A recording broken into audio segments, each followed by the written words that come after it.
Welcome to my YouTube channel. I will give you interesting information about Bhutan. Welcome to Bhutan, the mystical land of the Thunder Dragon. Nestled in the eastern Himalayas, Bhutan is often referred to as the last Shangri-La, a place where tradition and spirituality shape everyday life.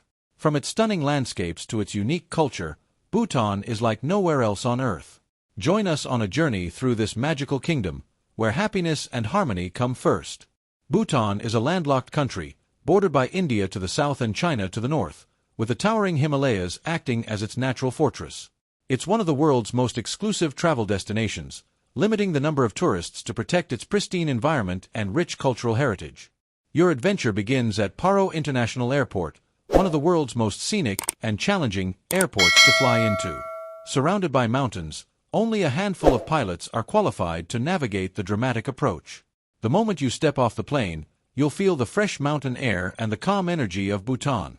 Bhutan's culture is deeply rooted in Buddhism, and one of the first things you'll notice are the majestic dzongs, fortress monasteries that serve as both religious and administrative centers.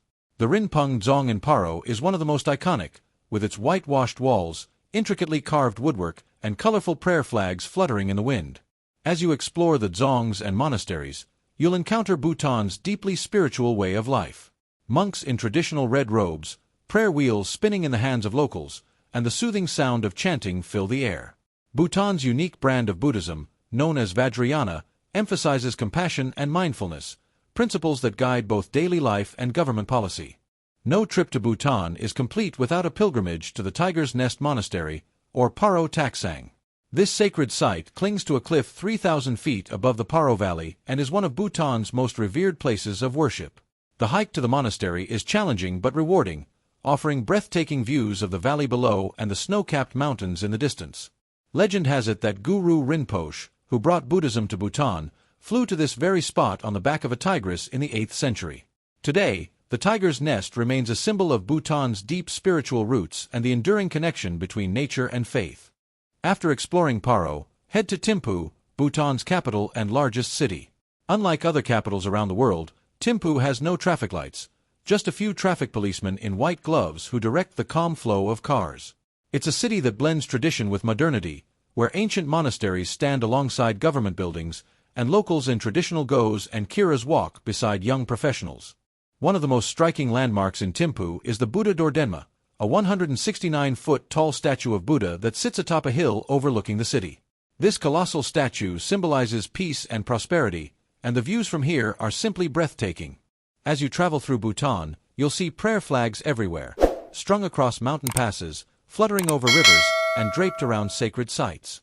These colorful flags carry prayers and mantras, believed to spread peace and compassion on the wind. Each color represents an element: blue for sky, white for air, red for fire, green for water, and yellow for earth.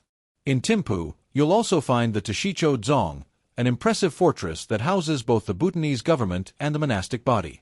Bhutan is unique in that its policies are guided by gross national happiness, GNH, a philosophy that prioritizes the well-being of its people over economic growth.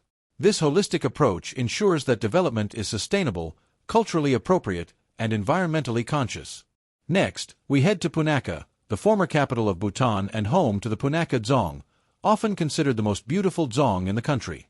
Located at the meeting point of the Pho Chu and Mo Chu rivers, this fortress is a masterpiece of traditional Bhutanese architecture, with whitewashed walls, red-tiled roofs, and intricate woodwork. The dzong is particularly stunning in spring when the surrounding jacaranda trees are in full bloom, adding a burst of purple to the landscape. Punakha Dzong is also the winter residence of Bhutan's highest religious leader, the Je Khenpo, and the site of important festivals and ceremonies. If you're lucky enough to visit during one of Bhutan's festivals, like the Punakha Dzong Drupchen, you'll witness a spectacle of vibrant masked dances, music, and storytelling. These festivals, known as Chekas, are held in honor of Guru Rinpoche and are an integral part of Bhutanese culture. Locals dress in their finest clothes, and the entire community comes together to celebrate and receive blessings. For a quieter, more rural experience, head to the Phobjika Valley. This stunning glacial valley is home to Gungatei Monastery and is a protected conservation area for the endangered black-necked cranes that migrate here from Tibet each winter. The valley is a haven of peace, where you can hike through pine forests, visit traditional Bhutanese farms, and enjoy the simple beauty of life in the countryside. Every year, the arrival of the black-necked cranes is celebrated with the Black-necked Crane Festival, a joyful event that highlights Bhutan's commitment to conservation and its deep respect for all living creatures. As you explore Bhutan's rural areas, don't miss the chance to visit the local markets. Here, you can buy handmade textiles, yak wool products, and organic produce. Bhutan's artisans are known for their incredible skill in weaving, wood carving, and painting, all passed down through generations.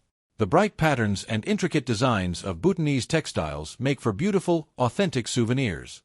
And of course, no trip to Bhutan would be complete without indulging in the local cuisine. Bhutanese food is simple yet flavorful, with chili peppers being a staple in almost every dish. The national dish, Emma Datcher, is a spicy stew made with chilies and local cheese. You'll also find delicious momos, Tibetan-style dumplings filled with vegetables or meat, and hearty stews made with fresh, organic ingredients. Don't forget to like and subscribe my channel for more such videos.